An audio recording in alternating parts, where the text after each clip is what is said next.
जय हिंद दोस्तों। 29 जुलाई 2020 हमारे देश के लिए ऐतिहासिक दिन है, क्योंकि दोस्तों इस दिन हमारे देश में पहली बार 5 राफेल को लाया गया था। और दोस्तों सबसे बड़ी चीज, हमारे देश का एजुकेशन सिस्टम, नया एजुकेशन पॉलिसी 2020 हमारे देश में लाया गया। तो हमारे देश की एजुकेशन पॉलिसी में बदलाव महज 34 साल बाद किया गया, हमारे देश के प्रधानमंत्री नरेंद्र मोदी के नेतृत्व में। दोस्तों पहले एजुकेशन पॉलिसी 1968 में चेंजेस की गई थी। उसके बाद दोस्तों एजुकेशन पॉलिसी 1986 में की गई थी और उसी को मॉडिफाइड 1992 में किया गया था। उसके बाद दोस्तों आज यानी कि 29 जुलाई 2020 को नया एजुकेशन पॉलिसी लाया गया।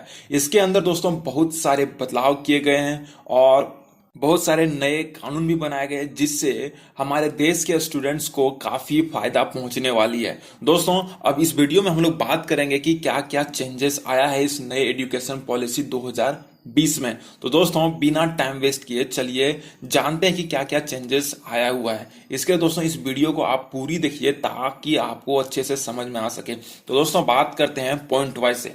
पहला पॉइंट है दोस्तों कि स्कूल खत्म होने के बाद स्कूल कॉम्प्लेक्स और पब्लिक लाइब्रेरी को एडल्ट एजुकेशन के लिए यूज किया जा सकता है। जी हाँ दोस्तों, पहले हमारे देश में एडल्ट एजुकेशन नहीं दिया जाता था, लेकिन अब इस नए एजुकेशन पॉलिसी के तहत एडल्ट एजुकेशन की भी शिक्षा दी जाएगी। दोस्तों फिर है वोकेशनल स्टडीज में ज्यादा ध्यान दिया जाएगा, मतलब कि हर एक बच्चे को कम से कम एक वोकेशन सब्जेक्ट रखना अनिवार्य होगी। दोस्तों मिनिस्ट्री ऑफ डिफेंस के अंदर सीनियर सेकेंडरी और हायर सेकेंडरी में एनसीसी विंग सारे स्कूल में होगा। जी हाँ दोस्तों, पहले क्या होता था कि बहुत सारे स्कूलों में एनसीसी विंग्स नहीं रहते थे, लेकिन अब सीनियर सेकेंडरी और हायर सेकेंडरी दोनों में मिनिस्ट्री ऑफ डिफेंस के अंदर एनसीसी विंग्स रहेंगे। दोस्तों जेएनवी जवाहरलाल नेहरू विद्यालय के सारे स्कूलों में फ्री हॉस्टल की सुविधा मिलेगी। उसे स्कूल यूनिफॉर्म से लेकर सारी डेली रिक्वायरमेंट भी मिलेगी, जैसे कि दोस्तों कॉलगेट, ब्रश, सॉप एटसेट्रा। ये सब जवाहरलाल नेहरू के विद्यालय के स्कूलों के बच्चों को सुविधाएं मिलेगी। दोस्तों डिजिटल और ऑनलाइन लर्निंग को बढ़ावा दिया जाएगा, क्योंकि जैसा अभी हमारे देश का मुहिम है डिजिटल इंडिया, उस अनुसार डिजिटल और ऑनलाइन लर्निंग को बढ़ावा दिया जाएगा।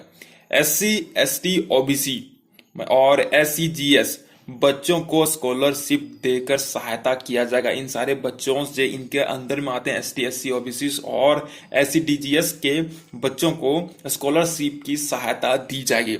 दोस्तों बात करते हैं अगली बात की, तो एनसीएफटीई मतलब कि national curriculum framework for teacher education 2021 का गठन किया जाएगा, जो हर टीचर को करना अनिवार्य होगा।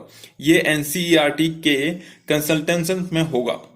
दोस्तों 2030 तक एक टीचर को मिनिमम क्वालिफिकेशन 4 इयर्स का इंटीग्रेटेड बीएड प्रोग्राम हो जाएगा, तो अभी मात्र 2 साल का है। दोस्तों पीडब्ल्यूडी बच्चों के लिए नए अवसर और सुविधा दी जाएगी। दोस्तों पहले एजुकेशन में 1.7% जीडीपी दिया जाता था, लेकिन अब वही बढ़ के 6% दिए जाएंगे।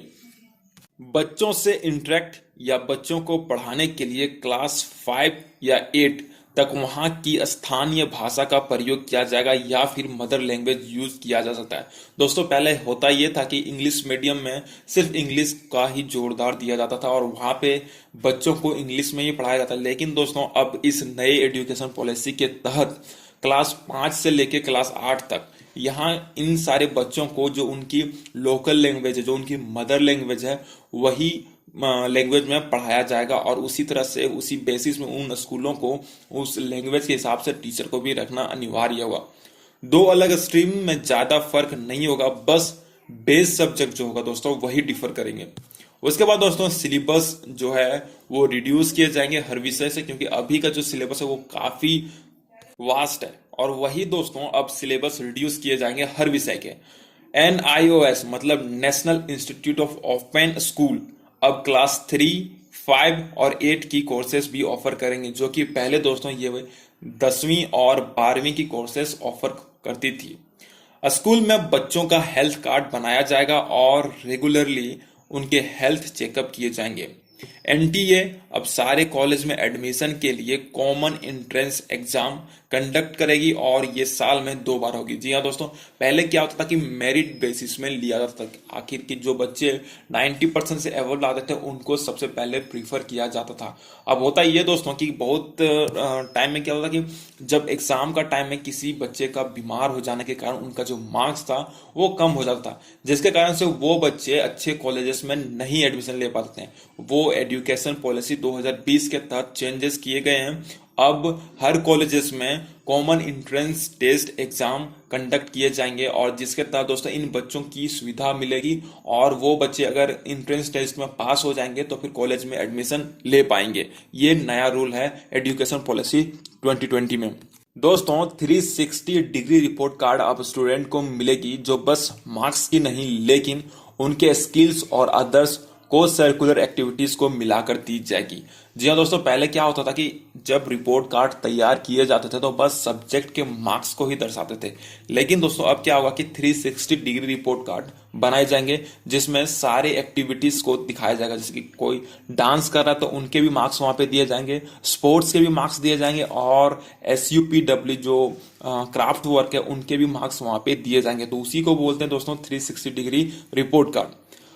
अब दोस्तों बोर्ड एग्जाम अब साल में 2 बार होंगी, जो कि 2 भाग में होगी, सब्जेक्ट और डिसरप्टिव। मतलब कि दोस्तों एक ऑब्जेक्टिव होगा और एक डिसरप्टिव। तो ऑब्जेक्टिव मतलब आपको पता है दोस्तों कि 1 वर्ड में होगा और डिसरप्टिव मतलब ये है दोस्तों कि लेंथी आंसर हो जाएंगे।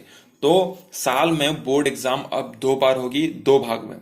दोस्तों क्लास 6 से कोडिंग सिखाना हर बच्चों का अनिवार्य होगा ताकि सॉफ्टवेयर में इंडिया डेवलप कर सकेगी। जी हाँ दोस्तों, ऐसा होता है ना कि हमारे देश में जो कोडिंग का जो सिखाना है वो क्लास 10 12 से 11 से स्टार्ट किया जाता है, लेकिन दोस्तों ये अब न्यू एजुकेशन पॉलिसी 2020 के तहत क्लास 6 से कोडिंग सिखाई जाएगी ताकि हमारे देश में सॉफ्टवेयर में जो है इंडिया डेवलप कर सके और अच्छे काम कर सके, डिजिटल इंडिया को बना सके।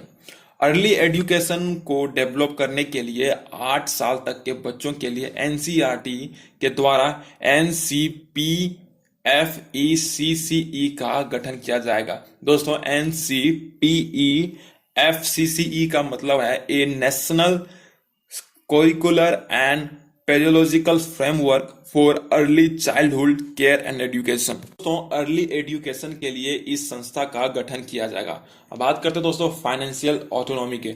लगभग 45,000 एफिलिएटेड कॉलेजेस को दी जाएगी, मतलब कि वे कॉलेजेस अपने अंदर की फिनेंशियल अफेयर्स को फ्रीली डिसाइड कर सकते हैं और अपने फंड्स को मैनेज भी कर सकते हैं। दोस्तों 10+2 मतलब कि +2 स्ट्रक्चर जो है उसको मॉडिफाइड करके नया करिकुलर स्ट्रक्चर बनाया गया है और अब ये इस प्रकार होगा 5+3+3+4। दोस्तों multiple entry and exit plans for programme.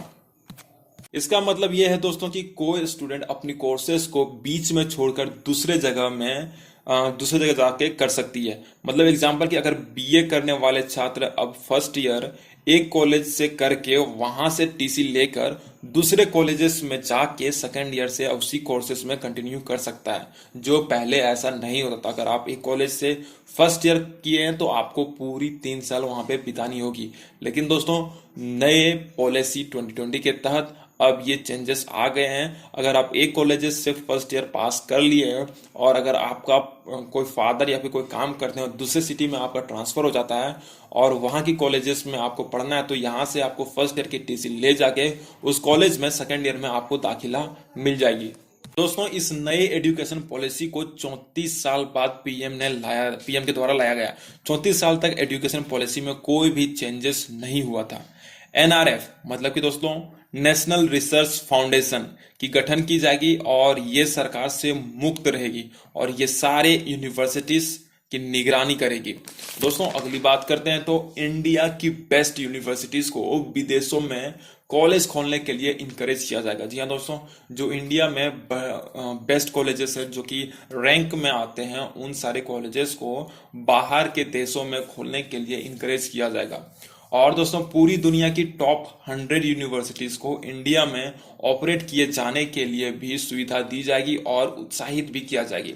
दोस्तों सबसे अहम बात यह है कि एचआरडी मिनिस्टर मतलब कि ह्यूमन रिसोर्स डेवलपमेंट अब एजुकेशनल मिनिस्ट्री कहलाएगी। उसके बाद दोस्तों कंटेंट यानी कि पढ़ाई अब ज्यादा फोकस आइडियाज, एप्लीकेशंस और प्रॉब्लम सॉल्विंग पे की जाएगी, ना कि सिर्फ बुकिस ज्ञान पे। एप्लीकेशन मतलब बोल सकते हैं कि दोस्तों कि पढ़ाई जिसकी जीवन में उपयोगी हो या जिसका किया जा सके। दोस्तों कि अब प्रेजेंट्स माइंड्स उनके आइडियाज और उनके फोकस को देख के उन लोगों को पढ़ाया जाएगा, ना कि पहले जैसे जैसे रट्टू तोता जैसे कोई भी सब्जेक्ट बुकिस में लिखा हो उसे रट के एग्जाम में चले जाता, तो उस तरह से निगरानी नहीं की जाएगी। दोस्तों साइन लैंग्वेजेस को स्टैंडर्डाइज किया जाएगा पूरे देश में। जी हाँ दोस्तों, जो साइन के बेसिस में चलता है उसे स्टैंडर्डाइज किया जाएगा पूरे देश में।